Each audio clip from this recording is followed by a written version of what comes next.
Lefties are losing their minds on the streets of Washington, D.C. on the eve of Donald Trump's inauguration as President of the United States. Despite the cold temperatures, MAGA supporters have come out in their thousands to show their support for their president. Y'all, look at this crowd. Look at them. Are we ready for Donald J. Trump? We have finally been unburdened by what has been.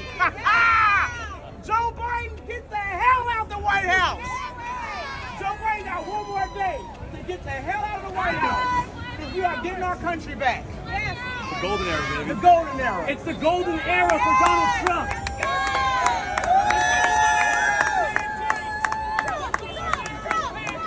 USA! USA! USA! USA! USA! USA! The huge turnout dwarfed the smaller group of protesters who were determined to make their opposition to the new president known. Hey! Ho, ho!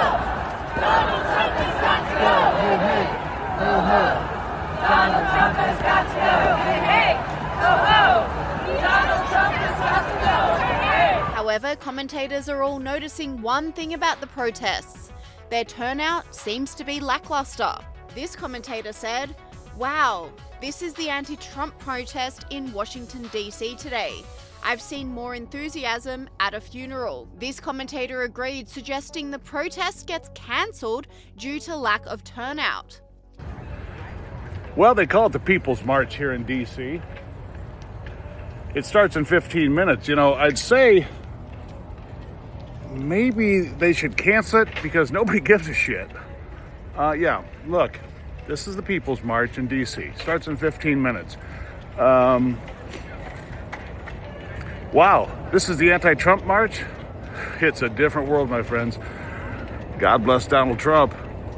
And Sky News contributor Brad Palumbo slammed the protesters, saying the marches are silly and pointless. Well, here is a prime example of when the left just don't quite understand that the world has changed, because thousands have marched against Donald Trump in Washington, D.C. ahead of his inauguration. The so-called People's March featured people wearing knitted pink pussy hats, others dressed as characters from The Handmaid's Tale, good grief, and still others carrying signs saying "Rest in Peace, USA." Joining us now is our man in the USA, Brad Palumbo from the Brad vs. Everyone podcast.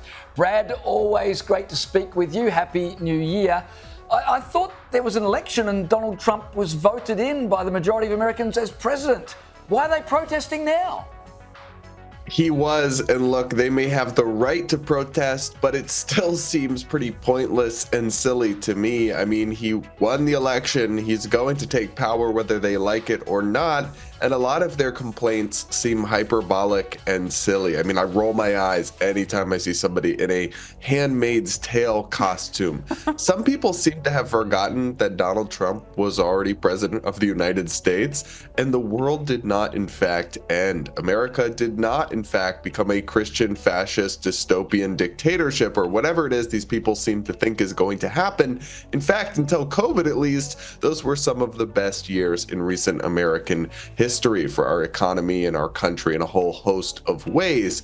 So look, they can go out there, they could have their day out with their silly little hats and do it to their heart's content, but the whole exercise strikes me as silly at its core.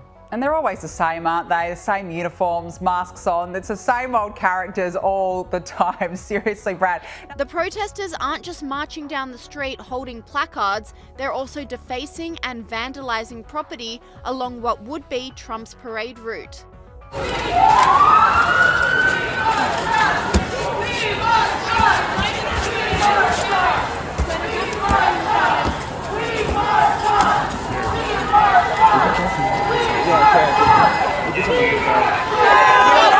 This commentator slammed the police response, saying, "Protesters in DC are defacing property along what would be Trump's parade route. Thousands of officers in DC for the inauguration, but these degenerates are still allowed to get away with vandalism." But the MAGA supporters aren't intimidated. This brave man walked straight into the middle of a protest wearing the iconic MAGA cap.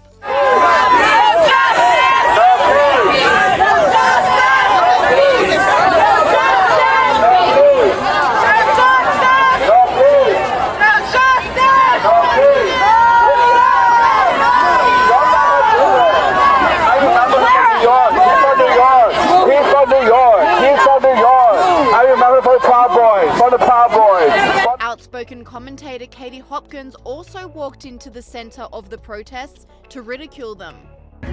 Because the mentalists are back amongst us. Who needs one?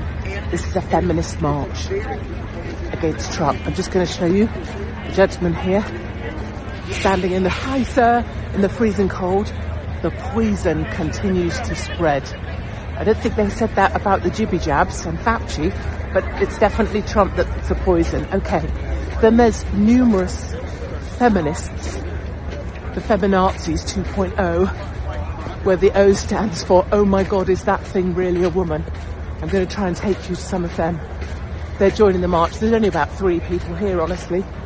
No one really gives a single poop. A lady is wearing a Kamala hat that she just bought. Just trying to get to the crazy pussies. Here they are, hold on. They're back. They've modified the hats though. They're more pointy ears now. And I'm not entirely sure what the message is. They're doing that same thing they did last. The modest protest turnout is worlds apart from the thousands who are descending on DC to support Donald Trump at his inauguration, reveals Congresswoman Nancy Mace. On a flight full of patriots this morning on our way to the U.S. Capitol, Washington, D.C. for the historic inauguration of Donald Trump. We are super excited to make America great again. But Democrat diehards like commentator Don Lemon refuse to believe it and are finding any excuse to attempt to undermine Trump. Too cold, Donald, really, to have your inauguration outside because the temperature is going to be 23 degrees. Okay, let's just put this into perspective. It was 7 for Reagan, it was 22 for Kennedy, it was 28 degrees for Barack Obama with winds somewhere in the 20 mile an hour range as well. It was freezing. So I'm not sure it's the cold. I think maybe it's that you're afraid of the crowd sizes and that hotels are still available and that a lot of people, as many people as, showed up for Barack Obama or Joe Biden or whatever, won't be showing up for your inauguration. I think it's the crowd sizes. That number is more important than the temperature.